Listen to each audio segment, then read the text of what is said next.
We are back. Predictions. Week 9. Sorry if I was a bit loud there.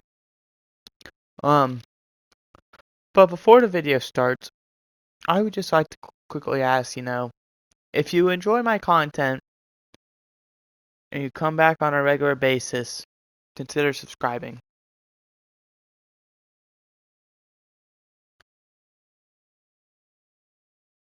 It means a lot to me because it helps put my channel out there. So, yeah. You don't have to if you don't want to, though. But that's not what we're here for.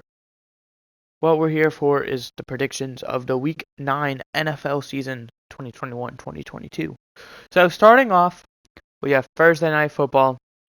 We got the New York Jets and the Indianapolis Colts. The Jets, honestly, I wasn't very shocked. I actually thought it would be a trap game. And, I was right. Oh, and before we talk about that, actually, I am currently 76-46 in predictions. And last week I went 9-6. Getting 9 right, 6 wrong. So, yeah. Jets, they had a great one against the Bengals.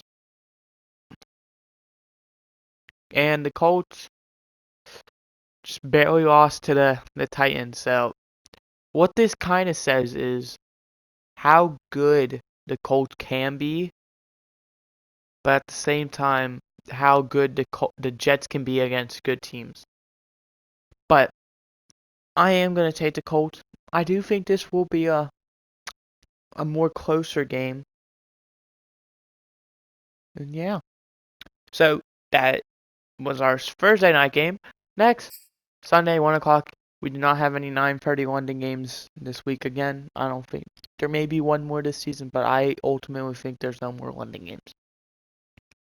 Starting off, we got the battle of the NFC South. We have the Falcons, who are 3-4, and the Saints, who are 3-2. Or no, 3-2, 5-2. Starting off with the Saints, though, I feel like it's only right. What a win against Tom Brady and the Buccaneers with no other than Trevor Siemian. I mean, in the end, it's not really going to do much because, let's be honest, Tom Brady, yeah. And, yeah. But the Falcons, close game against the Panthers. Ultimately, though, you did lose. You also did lose Calvin Ridley for who knows how long he is stepping away from football, which I personally do believe is he is temporarily retiring. He is not going to be playing any more games until he feels like he is in the right mindset to return. And who knows if he returns after that. However, though, my Falcons franchise, I will not be editing Calvin Ridley to like a punter or whatever and releasing him. Because, yeah. I am going to take the Saints here, though. I feel like the Saints are going to continue to try and boost her, way into one of the better teams, not only in the NFC South, not only in the NFC, but in the whole NFL. Because the Buccaneers are on a bye week this week. So if the Saints win, they will be in first place in that division. And going next, we have the Broncos, who are currently 4-4, at the Cowboys, who are currently 6-1. Cowboys, what are you doing? Besides destroying the absolute crap out of the Vikings with your backup quarterback. Great job. I mean, it was a close game throughout the game, but at the same time, I mean, a lot of teams, this was the week of the backup QBs. I can't really blame it. I mean, there was like 5 of them that won their game. But, yeah. Broncos barely beat the football team. And what it came down to was the fact that Melvin Gordon, you guys basically had the game sealed. Melvin Gordon fumbles, gives Washington the ball back with a chance to tie the game up, and they don't capitalize. So you gotta like the defense there. Now, I am going to take the Cowboys here. I do feel like, they are red hot. And I don't see them slowing down quite yet. But I think their time is coming soon. Next, we have the New England Patriots as the Carolina Panthers. New England, beating one of the more well-rounded, better teams in the league and the Chargers. You know, I I forgot the dude's name. I'm sorry, but he had 2 interceptions and won AFC Defensive Player of the week. I want to say it's like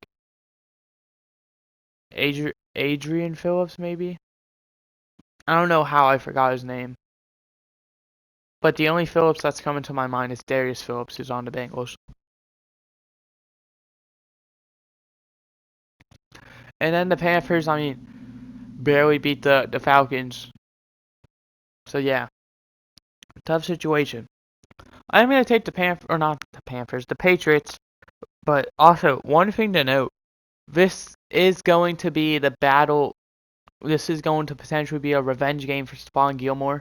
I do believe he will be playing in this game. And considering he spent his whole career with the Patriots up until, what was it, week 6 when he got traded? This should be a good game. But I'm going to take the Patriots. Going into our next game, we had the Minnesota Vikings at the Baltimore Ravens. The Vikings, who are currently 3-4 after losing to the Dallas Cowboys, and the Ravens, they had a bye week, but the week before that, they lost to the Bengals. I do feel like the Vikings are going to keep this game very close to the near end. But I do think the Ravens will win this game. But this may be... I might switch, I might pick the Vikings, By the way, check my Twitter out, YoshiD_YZ. If you want to see how I say when my videos are up, I comment on the NFL stuff. Like, if you want to see my personal opinion on the Henry Ruggs news, I'm not going to be going into detail on that. Go on my Twitter. That's when you see videos up. And for predictions, you'll see if I change my pick. So, for example, in the last week's predictions, I originally had the Giants winning on Monday Night Football, and then before that game happened, I switched my pick to the Chiefs. You'll find all that news on Twitter. I'm going to take the Ravens, though.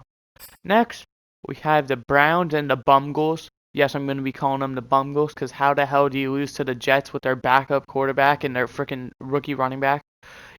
I shouldn't even... And Elijah Moore. You lost to basically a bunch of rookies and the guy making his first start. That's how bad it was. You've been playing like one of the best teams in the league, and all it took was a few rookies to beat you. Browns, they are riddled with injuries, though.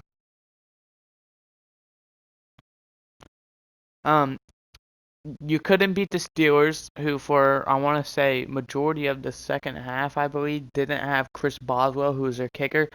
So instead of being able to kick field goals and extra points, they had to either go for 2 or punt or go for it. So yeah, I am going to take the Bengals. I feel confident in this game. Next, we have the Bills at the Jaguars. I shouldn't really be talking about this considering the Jaguars got blown out by the Seahawks, and the Bills struggled against struggled against the Dolphins, surprisingly actually, but in the end they did manage to piece themselves together and win the game.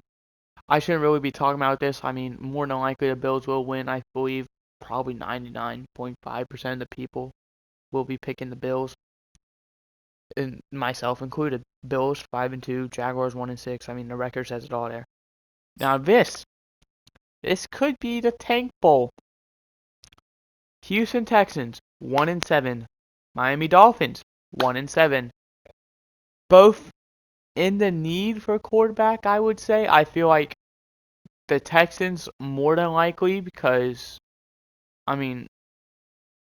Tyrod Taylor's only on a 1-year deal, I believe. So Are they going to re-sign him? Is Tyrod Taylor even going to want to re-sign with them? And if he doesn't, do they want to franchise tag him or roll with Davis Mills? Because I'm more than confident Deshaun Watson is not returning under any circumstance.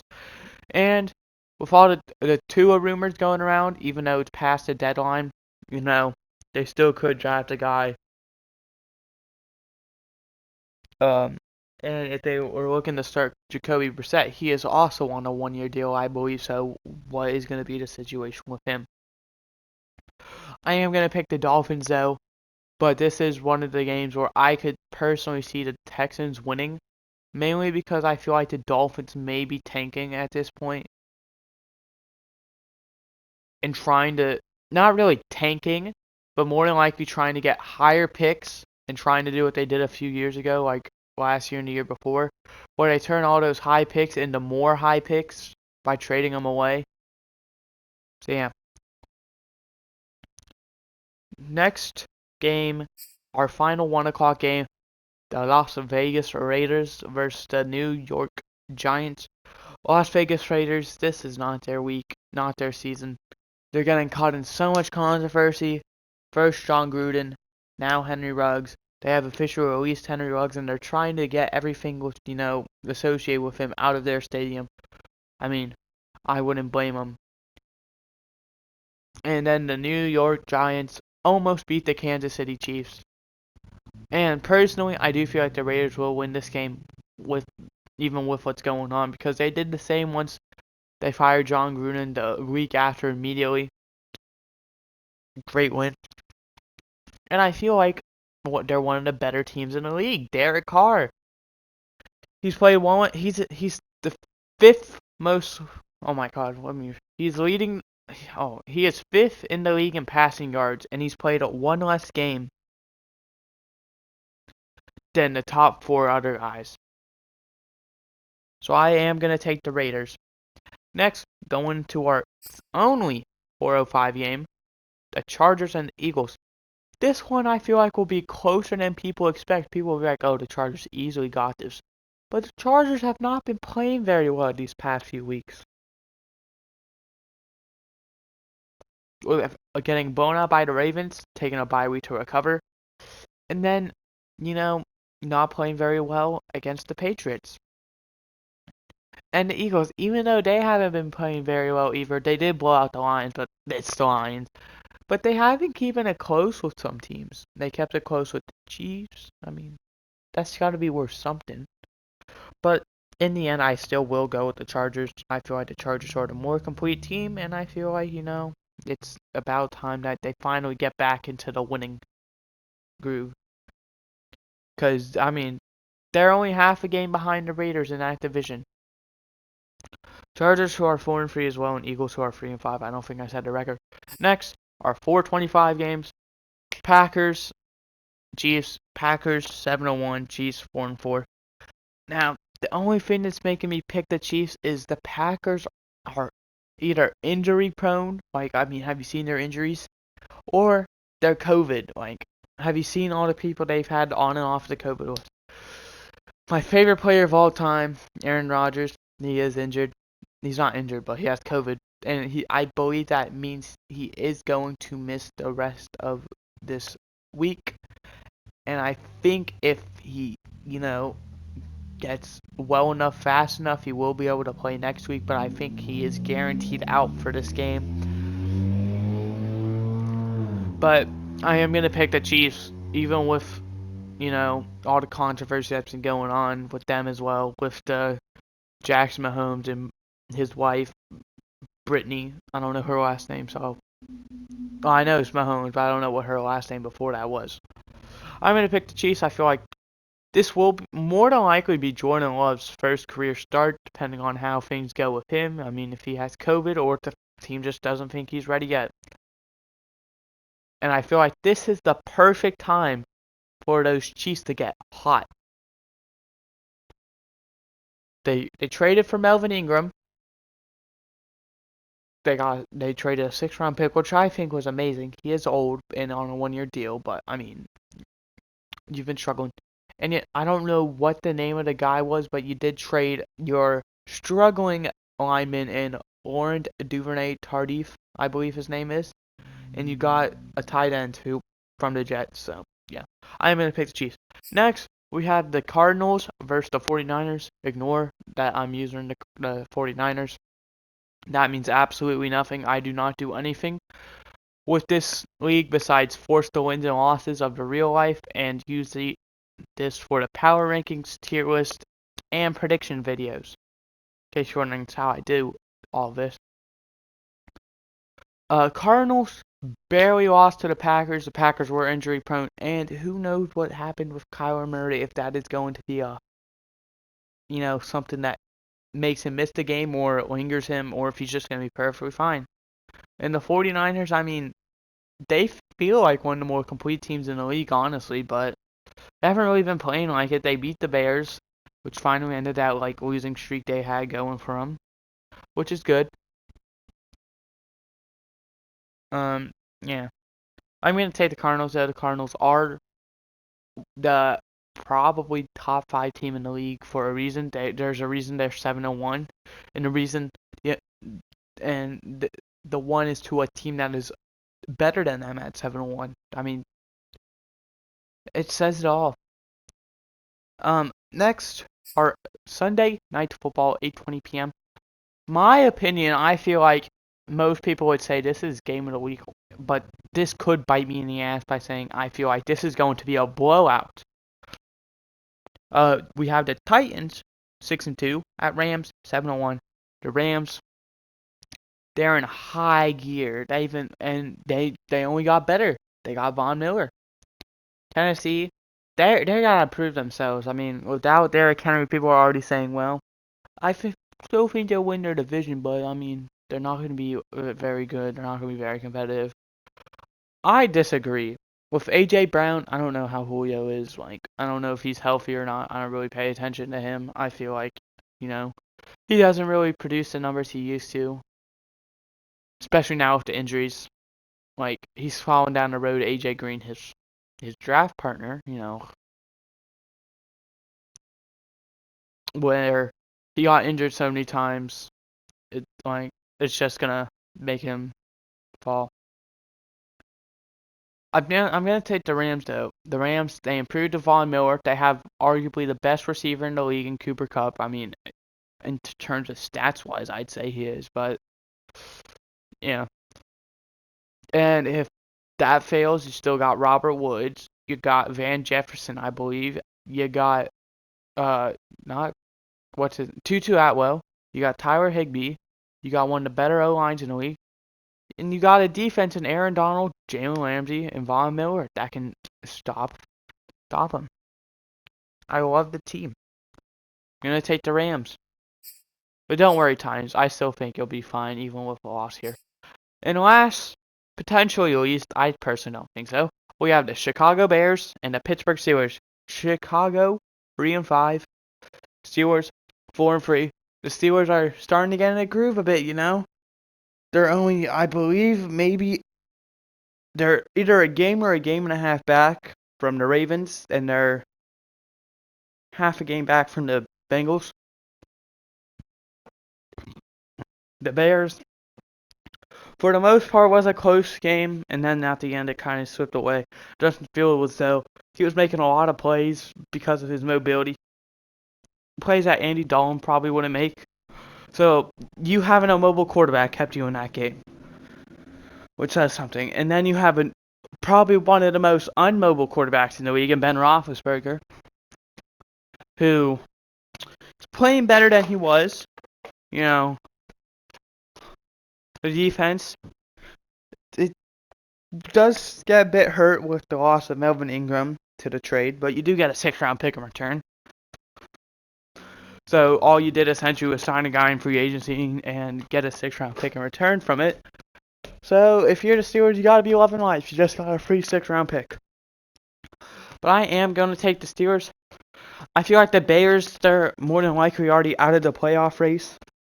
Even though, I mean, no one's technically out yet, I think. It's just kind of that, well, they aren't really doing very well. And, they're more than likely not catching the Packers or the Vikings. because I do feel like the Vikings will turn on the Jets, here soon. And the Steelers, they're still in the conversation. They're currently in the, I believe, 6th seed. So, and they're not too far away from leading their division. And, that 1 seed isn't out of question. It belongs to the 6-2 Tennessee Titans. So, you got a chance. But that is going to end it. And in case you are wondering, the teams on a bye week are the Washington football team, who are currently 2-6, the Tampa Bay Buccaneers, who are 6-2, the Detroit Lions, who are 0-8, and the Seattle Seahawks, who are 3-5. But that is going to do it. I hope you guys enjoyed. Let me know what you would change. Let me know how you think I did. And, see you next time.